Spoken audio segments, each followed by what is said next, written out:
Doctor, तुम्ही शेवटच्या पाळीच्या तारखेवरनं due date कशी काय ठरवता?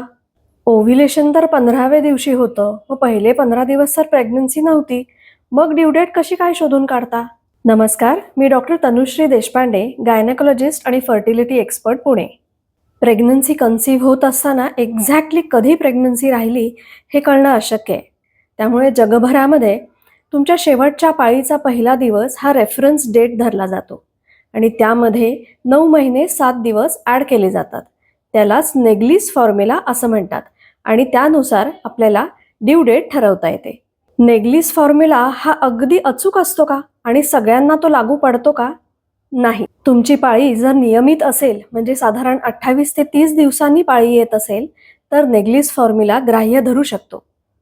समजा तुमची पाळी अनियमित असेल किंवा तुम्ही IVF किंवा अशा प्रोसिजर्सनी कन्सीव्ह झालेला असाल, तर नेग्लिस फॉर्म्युला लागू पडत नाही. अशा केसेसमध्ये सोनोग्राफी करून गर्भाची वाढ बघितली जाते आणि त्यानुसार एक्सपेक्टेड डेट ऑफ डिलिव्हरी म्हणजे EDD काढली जाते.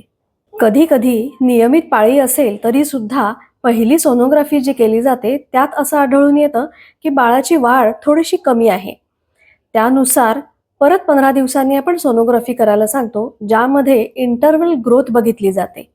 ती जर व्यवस्थित असेल तर सोनोग्राफीनुसार एक्सपेक्टेड डेट ऑफ डिलिव्हरी धरली जाते. यालाच आम्ही डिलेड कन्सेप्शन असं म्हणतो, कारण एखाद्या सायकलमध्ये ओव्ह्युलेशन थोडं पुढे मागे झालं तरी सुद्धा गर्भधारणा त्यानुसार पुढे मागे होऊ शकते.